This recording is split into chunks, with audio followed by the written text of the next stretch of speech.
the challenge, the opportunity to connect. The 1960s, a time of imagination and change, a time of anger and fear.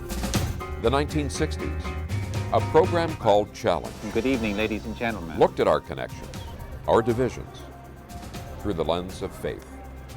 Nearly 60 years later, during these challenging times, we'll take a new look at our divisions, our connections, in a new program called Challenge 2.0. Overcoming an addiction can seem like climbing a mountain, an impossibly high mountain, and there are many who find themselves on that trail. A federal study last year concluded that 32 million Americans aged 12 or older suffer from a substance abuse disorder. But therapists emphasize it's just as important to focus on recovery rates, that many can and do reach the summit of recovery. That then is the focus of this episode of Challenge 2.0. Some remarkable stories realized through a program called Recovery BP.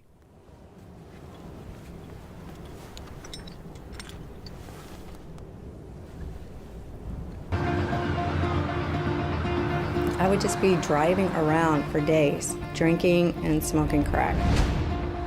He used cocaine and he introduced me to it, and I couldn't stop. Like, I had to have it every other day. Tell someone from high school, like, where have you been for the past 2 years? On a homeless shelter, just hanging out, strung out on heroin, trying to get my life back together. The only thing that's gonna happen if I ever relapse is death. It's not the way I was raised, it's not who I am. Maybe this week you and Anique can talk some more. Each year at the mission, I make a mountain climbing team out of men and women in our addiction recovery programs. As you probably got a sense of, this is a remarkable program with some very remarkable people, and we're very fortunate to have 4 of those remarkable people with us today. I'd like to welcome Mark Ursino, who has really directed this program and has kept it moving and is even expanding it. We're going to hear much more about that.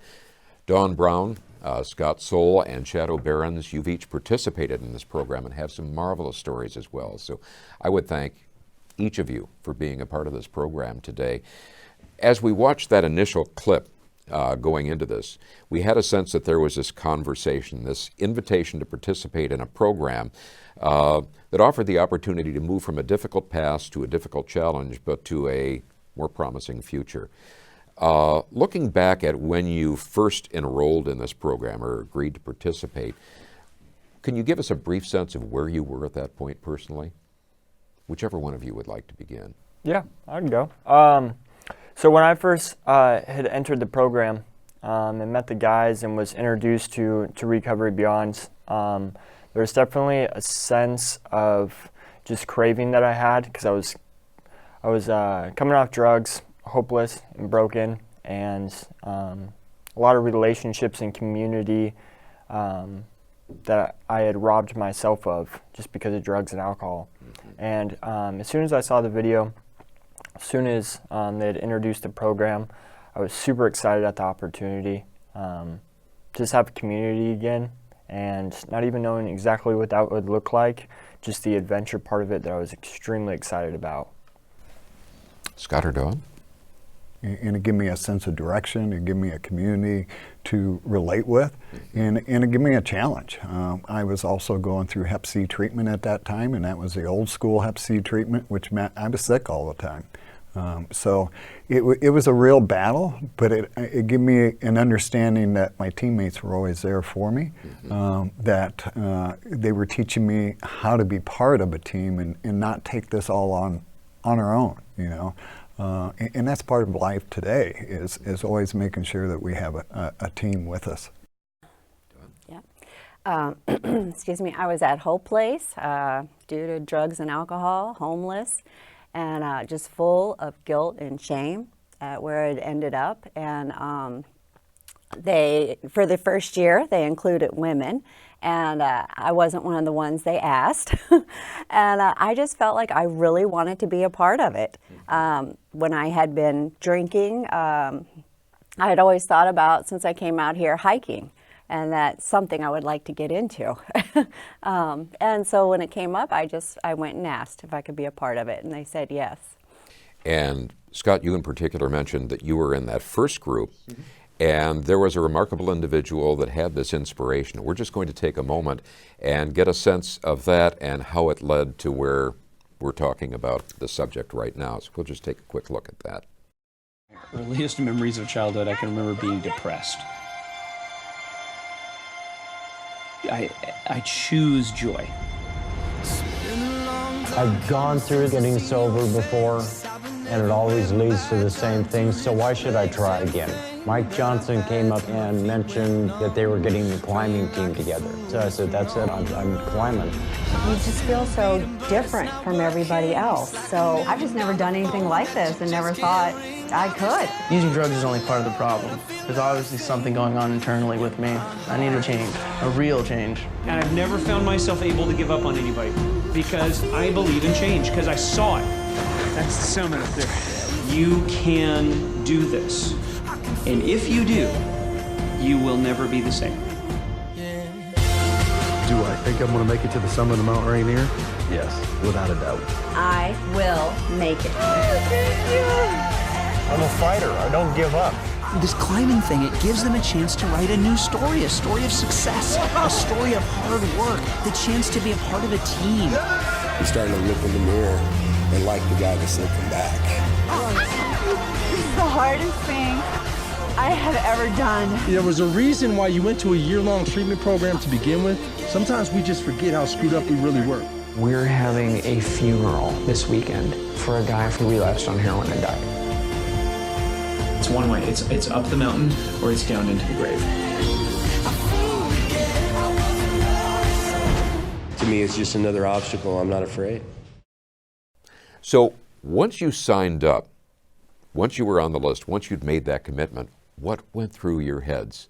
Other than maybe, did I really do this?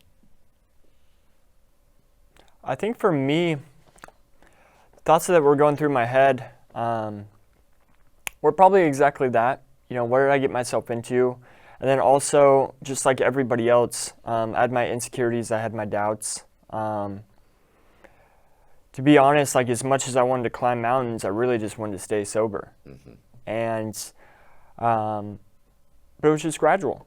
That's all it was, just showing up to workouts, being consistent, building community, and very quickly, as the community and brotherhood of it set in when we were doing our workouts together, that all that anxiousness just went away. For me, it was, I got this because I came from a background of climbing and hiking and being in the mountains, but I was in a very selfish way. So it brought me into a different realm because I always wanted to do everything my way, and that's always part of our addictions, that we want to do that, and we isolate ourselves away from everything. So it opened me up into a whole different world that I needed to take directions from others. And at that time, the first part of it, probably even Mark can tell you, you know, a sense of taking direction from anybody was not easy for me. It was like, no way. But I learned how to understand that. And that is something I carry over today. Well, I had no idea what I had gotten into. I went with the women on the workouts, and that was great. That was fun. And then a few times we went downtown, and started working out with the men, and that was kind of a little exciting down there, running through the streets and stuff. And I was like, okay, all right, this is new.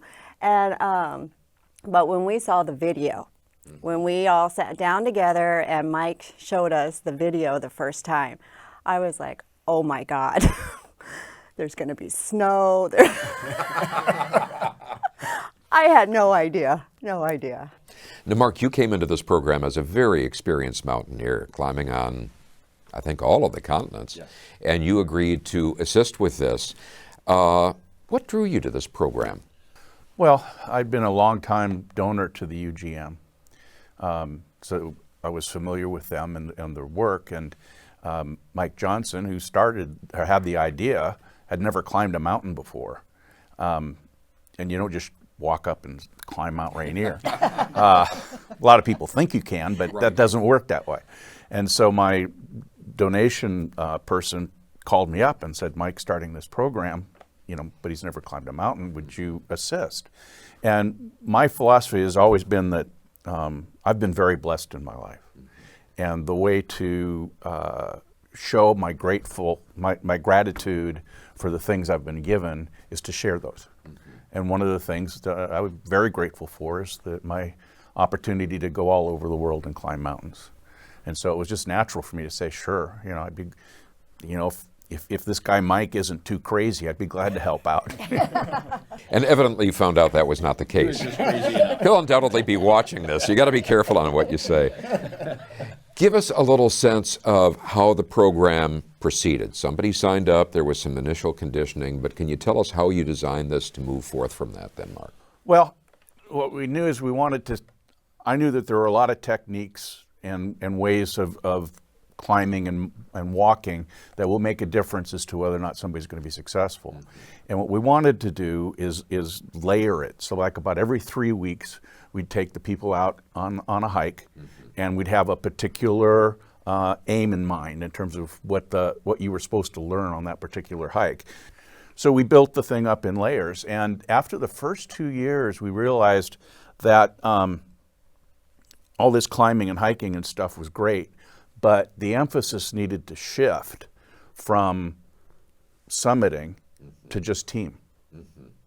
And so after the first 2 years, we really started to emphasize the team aspect of it, to build up the community, to build up the group as really cohesive.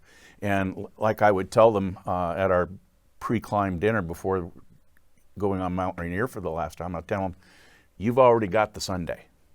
The summit's the cherry on top, which the mountain may or may not give you, but you've already gotten all there is to get from this program, whether you summit or not. You mentioned teamwork and community, and that's something that each of you have talked about. I'd ask maybe a two-part question. Did you find the biggest challenge for you in this was physical? Was it mental? And to what degree did that community give you a new set of tools to deal with those challenges?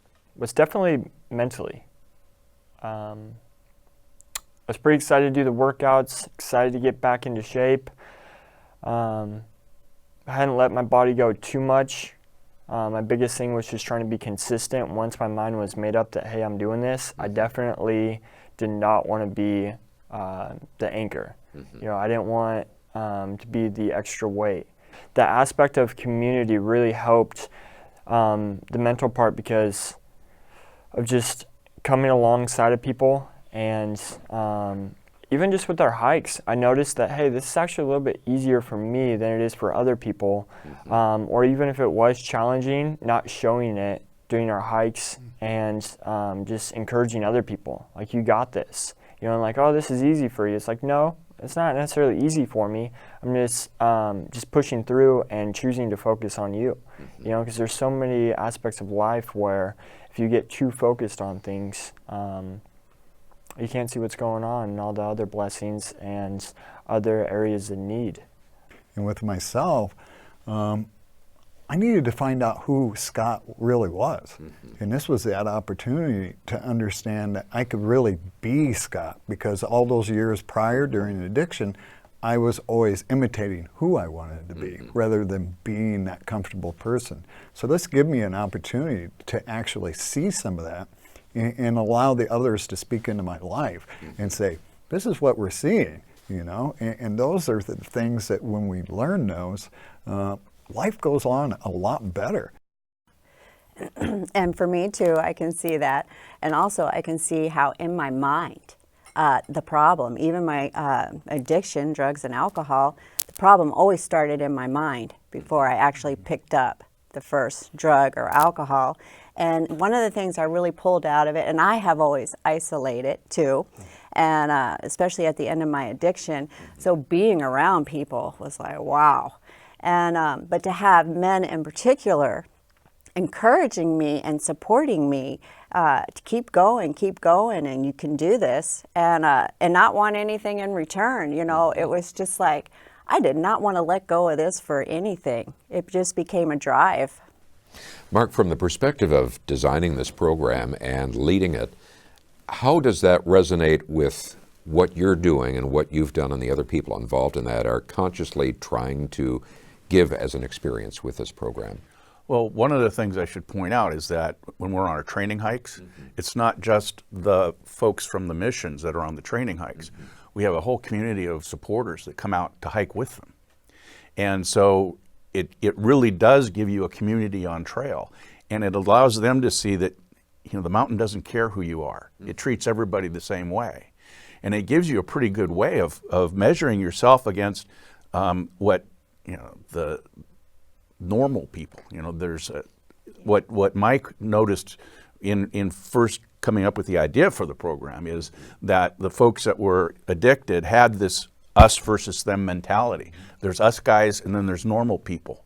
Yeah. But you get them mixed up together on a trail and you find out that there's no difference. Mm-hmm. Shadow, when you and I had an opportunity to talk a little bit earlier, you talked about your experience on the summit and what that was like and what it did for you. Can you share that a little bit with us? I remember thinking about how bad it was waking up, withdrawing, the cold sweats, not being able to sleep, my body literally just like breaking down. And I remember thinking and just like praying through it, and just, I'm so thankful for this struggle right now. I'm so thankful that this works in the way of, that just looks differently, you know, that that I'm on a mountain right now. But then immediately I would come right back to, all right, Shadow, you got yourself up this mountain, or you're starting to get yourself up this mountain. You got to finish it and then go all get yourself all the way back down. And I remember I was like 5 feet from the summit, and I'm literally like just there, and all of a sudden I just got overwhelmed with emotion, literally dropped to my knees and just started bawling. Mm-hmm. But it wasn't like sorrow, it was just like I was so happy that I'd done it. And it was just a really amazing breakthrough for me. Even just getting to Camp Muir, I didn't think I was going to make it. And Mike behind me and telling me, you know, you're Dawn, you're strong. And that became a mantra. Yeah. That I'm glad you brought that up. Actually, that became a mantra for me through this stuff. When I get something hard, when something hard comes up, you're Dawn and you're strong. And actually, I have friends who have seen the movie and have told me, they'll tell, you're Dawn and you're strong. No getting away from it. Yeah. That's positive reinforcement. That's that community. Scott, how about you? I think for me, it was a big one for me was that we don't always reach our summit. We don't always finish first. We don't always finish at the top, because that year I was unable to make the climb. I had to stay back at base camp, and I was one upset person. There was no way about it. You know, I was still in my selfish ways, but it taught me that to be okay with where God has me at that time, and be comfortable with where He has me at.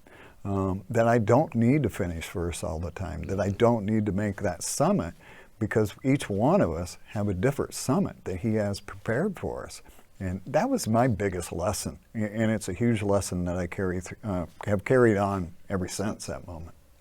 Mark, as you've remained with this program, what of your experiences with this, and as you've observed others, what sustained and deepened your sense of connection with this? Just seeing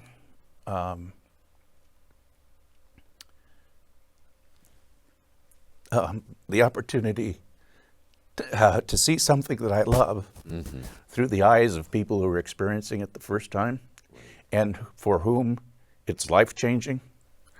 One of the women that participated in the program came up to me after the climb and said, you know, this is the first time in my entire life that I've had a normal relationship with men. She'd been abused her entire life. And 2 years later, she was happily married.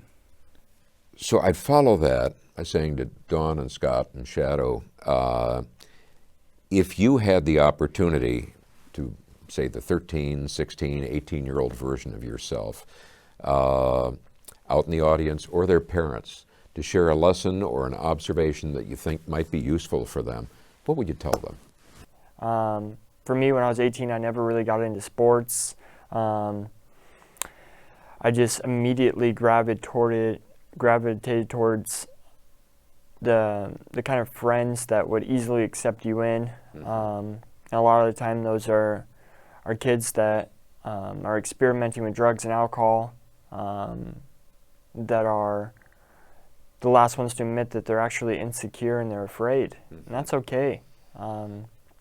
But that we can dive into these waters and learn to navigate, although that we've never necessarily walked through them, that we can try to explore and to be courageous and join something that's bigger than you. Because the biggest thing that this program has really helped me with is that, like Scott was kind of mentioning earlier, that you can just be yourself, and that's the nice thing. Because I'll be honest, like, I'm way burnt out. I'm extremely tired of trying to be the smartest, best looking, strongest guy in the room, because it's never worked out before, and I've accepted that I'm not going to be any of those. But I can tell you what, that like I was actually surprised. You know, I thought it was the drugs that like made people like me and made me funny and all these things, but like just me showing up and just being me, even when I'm insecure at times, even when I'm like kind of quiet, to feel people out, to see how they react, or if my humor is even going to be something that they laugh at. I think the big thing is youth today. I just really want to encourage them to become involved with community activities, sports activities, whatever it is that gets them involved with others, rather than focusing on one thing. And a lot of times that's the computer or the phone. Just having that ability to have a community around you, to build up family, to build relationships, that's what keeps us going. It's when we're away from that and we start isolating that we fall into bad habits, and a lot of times we don't recognize that. Dawn, hearing what Scott and Shadow have mentioned, and you've talked about how you've carried this forth in assisting others, tell me how you see the experience, the transformation that you had going through this program is helping you help these people. Being able to share, you know, what happened to me and how low I was, and then to be able to share the things that I do today, the tools to be able to use in these problems, you know, reaching out to other people, you know, when I get those voices in my head saying, you can't do this, you know, you're a failure, to be able, for me, I found a lot of scripture that helps me. You know, I find, and I tell other women, not so much scripture, but find those words that encourage you to, you know, look yourself in the mirror and just keep saying that stuff over and over to quiet those voices. Dawn, you ultimately did not make the summit, but that didn't really affect your overall experience or the lessons you took from that. What observations might you share about that? Okay, yeah, and that actually turned out to be a huge turning point for me, because I was so angry at the time, and I take that inside and it becomes, you're a failure. And that is what I've done all through my life, and it just reinforces, you're a failure, you're a failure. And this time I was able to see I failed, I gave it my all, and I failed, which is devastating for me, but I wasn't a failure this time. And yeah, that was really huge. And I had some friends and, you know, other people point out to me. And so now when I have setbacks, I'm able to say, okay, I failed. I'm not a failure. And that's a lesson you passed on as you continue to counsel others. Yeah, it's been huge, yeah. Mark, the program is evolving. If you would, tell us a little bit about how it is evolving, and if people would like more information, either for participation or for support, how they could do that. Well, we've realized through this program that the characteristics of team and effort and healthy lifestyles and community support, all of those things that make this program successful can be done in a simpler fashion, using healthy lifestyles, training gyms or in a running program or cycling programs, something that we can bring out to more people. So what we're trying to do right now is organize that effort to build a program that will address more people. Because what we found also through this program is that staying sober is a whole lot tougher than getting sober. Yeah. So the next program is going to be oriented more towards being not a specific goal, but a whole lifetime and a whole community forever. So it's like we said, it's going to be a lifestyle-oriented thing that you just don't change. I mean, it changed, but you just don't leave. And we've had folks in our program that very good folks that have gone back to drugs, but the difference has been we noticed it, and we could get them back faster than so they don't end up on the streets for months and years again. 2-3 weeks we get them back. And if people want more information, we're going to put it up on the screen, but tell us where they can go to get more information or to contact you. Our website is recoverybp.org, and there's all sorts of information. There's testimonials, there's profiles, there's links to videos, and there's also links if you want to get involved as a volunteer. Well, thank you, each of you, for being a part of this today. And as the program continues to evolve, we hope to have another conversation in the future on that. But again, thank you very much, and congratulations to what all of you have done and in bringing it to more people as well. Thank you so much for joining us on this edition of Challenge 2.0, and we hope you'll join us again next week. Thank you.